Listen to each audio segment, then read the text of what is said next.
Well, today we are going to talk about my setup going into the 2021 fall.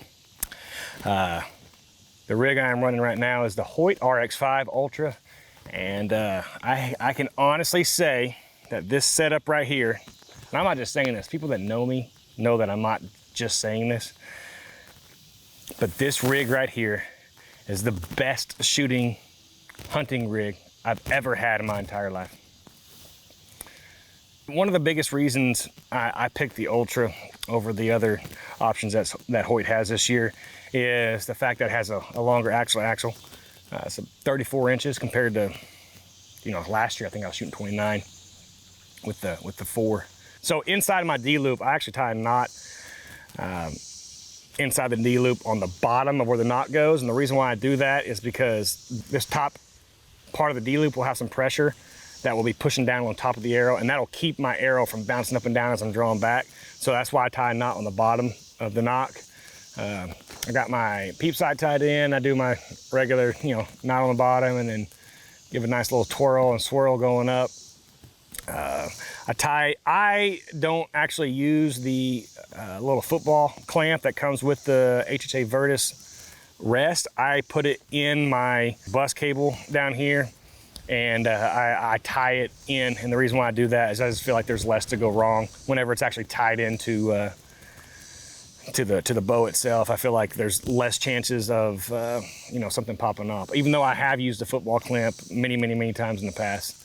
So, and of course I'm shooting the Tetra Max this year, and with the Hoyt edition, and with that Picatinny rail, it aligns everything. So if you can see right here, everything's in alignment. Whereas in the past, like 99% of every bow I've ever shot in my entire life, the sight mounts on the side, and what happens there is that you get a lot of weight on your side, including your rest, including your sight. A quiver. I'll have a quiver on here later, and so that makes the need for this back bar even more prevalent. But with that sight mounted up in front, it's not as big of a deal. So I am shooting the HHA Stabilizer System. I got an LRZ on the front, which is pretty cool.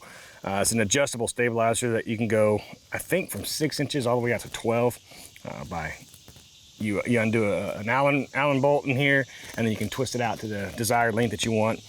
For me, I have it set about at about 10 inches, but Hoyt actually comes with a built-in stabilizer already low on the riser and out in front, which allows you to put less weight on the end of your actual stabilizer setup. And with the Picatinny rail, you don't have so much weight on the right side, so you don't have to put as much weight on the back bar. But the back bar, they have a V-bar system from HHA, which I'm shooting. I got the HHA Virtus Rest, which has been performing exceptionally well. This whole thing is like it is my favorite hunting rig of all time. These cams, these are new cams. I think they're called the HBX cams from Hoyt. They are incredibly smooth, and they got a good wall on them, good valley, just a smooth draw cycle. I'm just incredibly impressed with this rig. So I'm looking to do some work with it early in the year for sure. My release is a Cobra Terrain, and it's a single caliper. I've always been a single caliper guy. I've shot some double calipers before.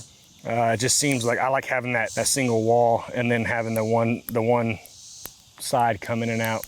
And this release in particular is like incredibly low profile.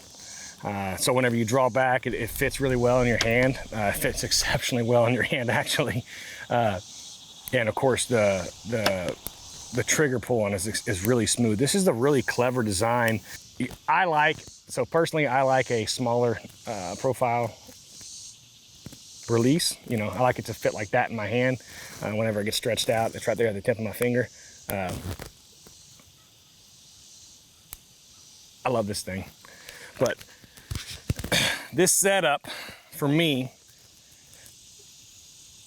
is one of the smoothest drawing setups I've ever shot in my entire life as far as a hunting rig goes.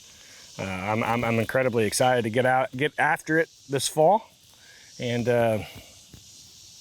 hopefully have the end results speak for themselves.